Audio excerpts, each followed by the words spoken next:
Hello friends, நாம் இன்றைக்கி நன்னாரி சர்பத்து எப்படி போடுறதுன்னு பார்க்கலாமா? அதுக்கு நான் 2 எலுமிச்சம்பழம் எடுத்திருக்கேன். அதை 2ஆக கட் பண்ணிவிட்டு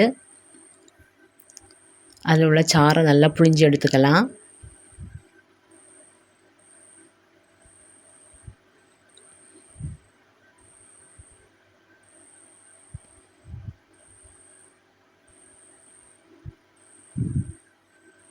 அப்புறமா அதில் உள்ள விதையெல்லாம் எடுத்து மாற்றிடலாம்.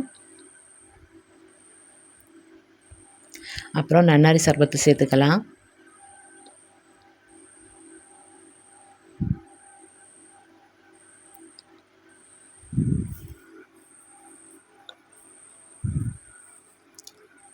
அது கூட கொஞ்சமாக நான் ஐஸ் வாட்டர் சேர்த்துருக்கேன்.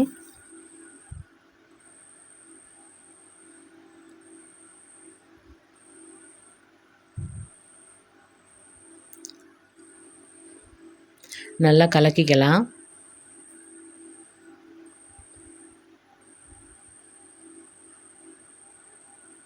அப்புறமா நமக்கு இனிப்பு தேவைப்பட்டுச்சுன்னா தேவைக்கு தக்கன நன்னாரி சர்பத் சேர்த்துக்கலாம்.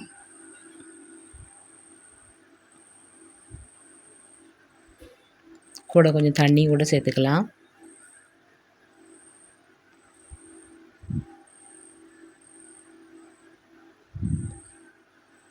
அவ்வளோதாங்க, நன்னாரி சர்பத் ரெடி ஆகிடுச்சு. யாருக்கெல்லாம் இந்த சர்பத் பிடிக்கும்னு கமெண்டில் சொல்லுங்கள்.